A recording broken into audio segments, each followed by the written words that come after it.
Assalamualaikum warahmatullahi wabarakatuh. Saya Imam Ansyari Rambe, nomor induk mahasiswa 0811 520030, nomor urut presensi 7, kelas B, Fakultas Hukum Universitas Negeri Semarang. Di sini saya akan menyampaikan presentasi terkait hoaks dalam sistem politik dan hukum di Indonesia.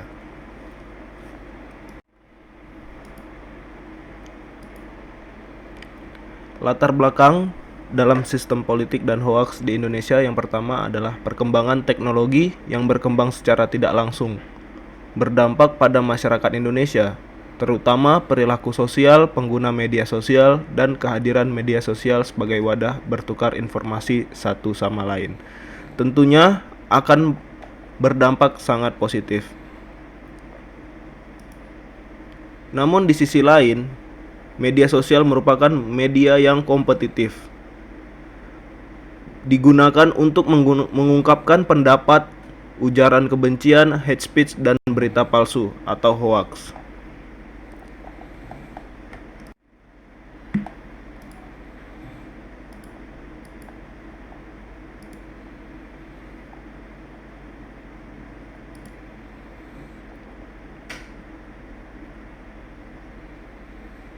Pendahuluan kami sampaikan dalam bentuk diagram atau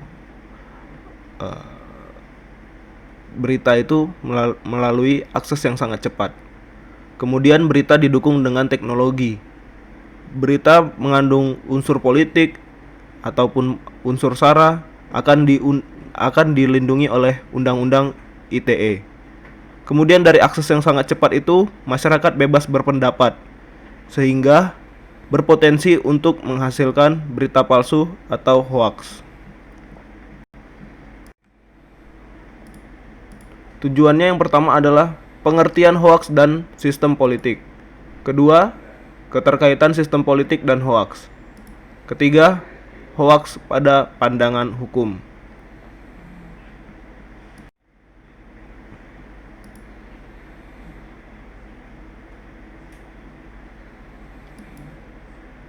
Istilah hoax sendiri berasal dari ejaan kuno which is yang berasal dari bahasa Latin hocus pocus, yang berarti hoc ex corpus, atau penyihir menggunakan kata ini untuk menipu orang lain dan ternyata mereka bohong, menurut Linda Walsh 1808.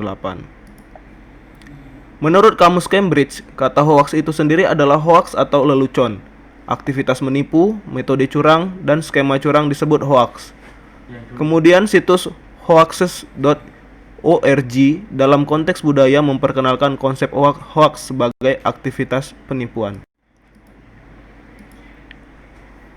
Hoax sendiri dapat dikatakan dari berbagai arti.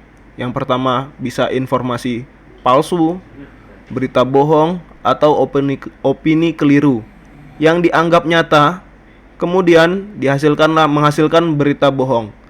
Kemudian informasi palsu, berita bohong, dan opini keliru ini disampaikan secara terus-menerus oleh orang yang banyak secara masif sehingga dianggap nyata berita bohong tersebut.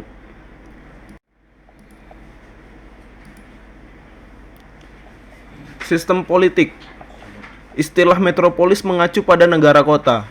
Polis artinya negara kota, yaitu segala aktivitas yang dilakukan oleh polis untuk pembangunan berkelanjutan dari teknologi politik. Politik dalam bahasa Arab disebut siyasyah, yang kemudian diterjemahkan sebagai strategi atau politik dalam bahasa Inggris dalam pengertian umum. Politik adalah kegiatan dalam sistem politik nasional yang melibatkan proses penentuan dan sekaligus pencapaian tujuan sistem tersebut. Istilah politik dalam pemerintahan nasional berkaitan dengan tata cara pemerintahan, yayasan pemerintahan, atau kekuasaan negara, menurut Simarmata 2019. Menurut Almond, sistem politik adalah interaksi yang terjadi dalam masyarakat yang merdeka, yang menjalankan fungsi integrasi dan adaptasi. Menurut Robert E. Dahl, sistem politik adalah pola yang tetap dari hubungan-hubungan antar manusia yang melibatkan sampai dengan tingkat tertentu, kontrol, pengaruh kekuasaan, ataupun wewenang. Sistem politik menurut Rusadi Kartaprawira adalah mekanisme atau cara kerja seperangkat fungsi atau peranan dalam struktur politik yang berhubungan satu sama lain dan menunjukkan suatu proses yang langgeng. Menurut Dr. Andes Soekarno, sistem politik adalah sekumpulan pendapat, prinsip yang membentuk suatu kesatuan yang berhubungan satu sama lain untuk mengatur pemerintahan serta melaksanakan dan mempertahankan kekuasaan dengan cara mengatur individu atau kelompok individu satu sama lain dan atau dengan negara dan hubungan negara dengan negara. Sistem politik di Indonesia diartikan sebagai kumpulan dan atau keseluruhan berbagai kegiatan dalam negara Indonesia yang berkaitan dengan kepentingan umum termasuk proses penentuan tujuan, upaya-upaya mewujudkan tujuan, pengambilan keputusan, seleksi, dan penyusunan skala prioritasnya. Di Indonesia, sistem politik yang dianut adalah sistem politik demokrasi Pancasila, yakni sistem politik yang didasarkan pada nilai-nilai luhur, prinsip, prosedur, dan kelembagaan yang demokratis. Sistem politik Indonesia berdasar pada ketentuan dalam Undang-Undang 1945. Sistem politik Indonesia mengalami banyak perubahan setelah ada amandemen terhadap Undang-Undang Dasar 1945. Amandemen terakhir pada UUD 1945 dilakukan pada tahun 2002. Perbandingan sistem politik Indonesia sebelum amandemen dan sesudah amandemen adalah sebagai berikut. Sistem politik Indonesia sebelum amandemen. Indonesia adalah negara kesatuan yang berbentuk republik. Hal itu berarti bahwa kedaulatan berada di tangan rakyat dan sepenuhnya dijalankan oleh MPR. Indonesia menganut sistem pemerintahan presidensil, artinya presiden berkedudukan sebagai kepala negara dan kepala pemerintahan. UUD 1945 adalah konstitusi negara Indonesia yang mengatur kedudukan dan tanggung jawab penyelenggara negara, kewenangan, tugas, dan hubungan antar lembaga-lembaga negara.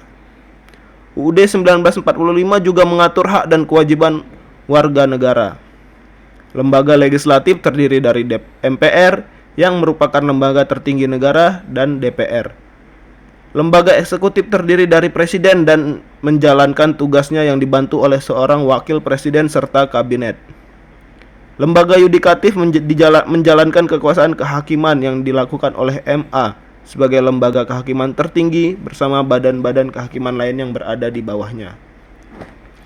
Sistem politik Indonesia setelah amandemen Undang-Undang Dasar 1945.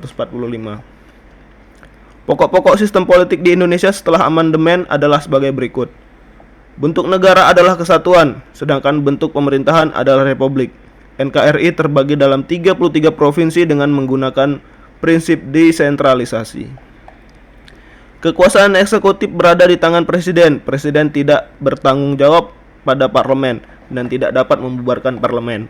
Masa jabatan presiden beserta wakilnya adalah 5 tahun dan setelahnya dapat dipilih kembali untuk 1 kali masa jabatan. Tidak ada lembaga tertinggi dan lembaga tinggi negara. Yang ada lembaga-lembaga negara seperti MPR, DPR, DPD, BPK, Presiden, MK, KY, dan MA. DPA ditiadakan yang kemudian dibentuk sebuah dewan pertimbangan yang berada langsung di bawah presiden. Kekuasaan membentuk UU ada di tangan DPR. Selain itu, DPR menetapkan anggaran belanja negara dan mengawasi jalannya pemerintahan. Hukum suatu negara harus menggunakan hukum yang mengatur setiap negara. Hal ini karena sejalan dengan makna hukum dalam menjamin perdamaian dan ketertiban bagi setiap orang yang tinggal suatu negara. Unsur dalam pasal 28 ayat 1 Undang-Undang ITE ini menggunakan sistem kumulatif yang ditandai dengan penggunaan kata dan. Sistem kumulatif ini adalah di mana semua unsur-unsur tersebut harus dipenuhi terlebih dahulu sebelum pasal ini bisa diterapkan. Ketentuan dasar mengenai penyebaran berita palsu atau hoaks telah direvisi dalam Undang-Undang Nomor 11 Tahun 2008 yang telah direvisi menjadi Undang-Undang Nomor 19 Tahun 2016. Pasal 28 ayat 1 dan 2 dapat dijerat dengan ketentuan terkait lainnya, yaitu pasal 310, 311, 378, dan 390 KUHP. Dengan pesatnya perkembangan teknologi saat ini, semakin banyak jenis kejahatan yang dilakukan melalui media elektronik dan semakin banyak kejahatan baru. Dalam hal ini, penyebaran berita palsu atau hoaks semakin meningkat. Peraturan tentang berita palsu saat ini tidak hanya mengatur tentang sanksi pidana terhadap pencipta berita palsu, tapi juga mengatur para penjahat yang ikut serta dalam membagikan atau meneruskan berita palsu. Perlindungan hukum untuk penyebaran hoaks. Contoh berita hoaks di Indonesia adanya berita hoaks kaitan politik, berita hoaks kaitan dengan pemalsuan, atau berita hoaks kaitan dengan SARA, dan lain sebagainya. Kemudian media untuk penyebaran hoaks itu adalah media cetak ataupun media elektronik yang dilakukan oleh pelaku penyebaran berita hoaks. Namun, berita hoaks itu juga dilindungi oleh hukum, yaitu Undang-Undang Dasar dan Undang-Undang ITE. Informasi dan transaksi elektronik atau ITE, penyebaran berita bohong hoaks kepada pelanggar dapat dikenai sanksi sebagai berikut, yaitu Pasal 28 ayat 1, yaitu isi berita palsu dan menyesatkan.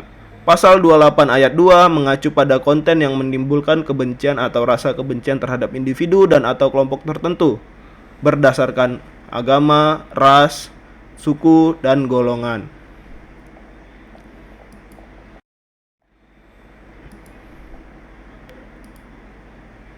Pembahasan.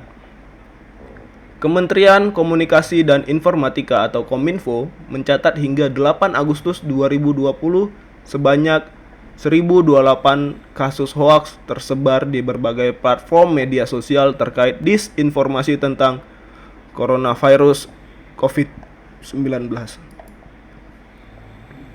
Jika dirinci, dari sebanyak 1028 kasus hoaks yang tercatat oleh Kominfo pada bulan Januari, sebanyak 40 hoaks, Februari 100 hoaks, Maret 265 hoaks, dan tercatat kasus pertama COVID di Indonesia April 219 hoaks, Mei 172 hoaks, Juni 102 hoaks, Juli 108 hoaks, dan Agustus sebanyak 22 hoaks. Angka ini terlihat bahwa kasus hoaks tertinggi di Indonesia pada bulan Maret 265 hoaks, dengan kaitannya juga kasus pertama di Indonesia terkait kasus COVID-19. Hoaks dan sistem politik. Penyebaran berita-berita hoaks dapat menyebabkan sistem politik Indonesia menjadi rusak, karena demokrasi berdasarkan berita hoaks dapat mengakibatkan kehancuran negara. Biasanya ketika terjadi insiden besar seperti salah satu insiden saat mendekati pilkada, berita hoaks semacam ini terjadi dengan menyebarkan kebohongan kepada lawan politik yang memfitnah. Contohnya ketika ada dua kubu yang sedang bertarung dalam pilkada, salah satu kubu menyerang berita hoaks terkait adanya money politik atau adanya politik kekeluargaan dan lain sebagainya. Kemudian berita hoaks yang berisi isu sensitif, rasisme, unsur ideologi dan agama, meskipun beritanya tidak kuat namun dapat berdampak berupa penyerangan atau penyangkalan terhadap kelompok lain. Toleransi dan multikulturalisme di Indonesia melemahkan terpa berita hoaks. Hoaks dan hukum. Dalam Undang-Undang ITE sendiri, hoaks tunduk pada pasal 28 ayat 1 Undang-Undang Nomor 11 Tahun 2008 tentang ITE.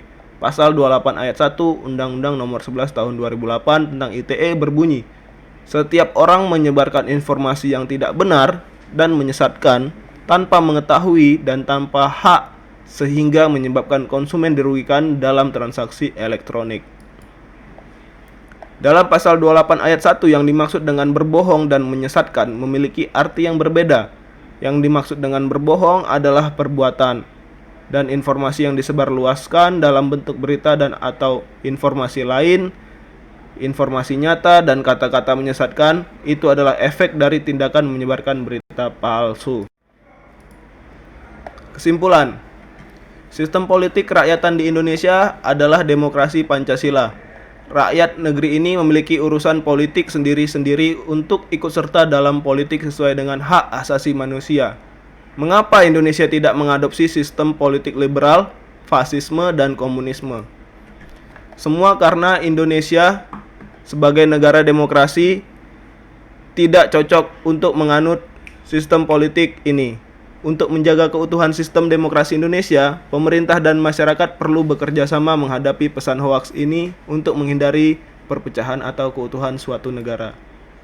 Khusus untuk pemerintah agar dapat lebih memperketat sistem politik untuk mencegah kelompok terkait melakukan kecurangan saat ini dan selalu berpegang pada hukum untuk menjamin kelancaran jalannya demokrasi di Indonesia. Demi keutuhan dan demokrasi politik Indonesia, masyarakat harus lebih berhati-hati saat menerima berita yang tidak dikenal. Demikian presentasi yang dapat kami sampaikan, kurang lebihnya kami mohon maaf. Terima kasih. Assalamualaikum warahmatullahi wabarakatuh. Salam sejahtera untuk kita semua.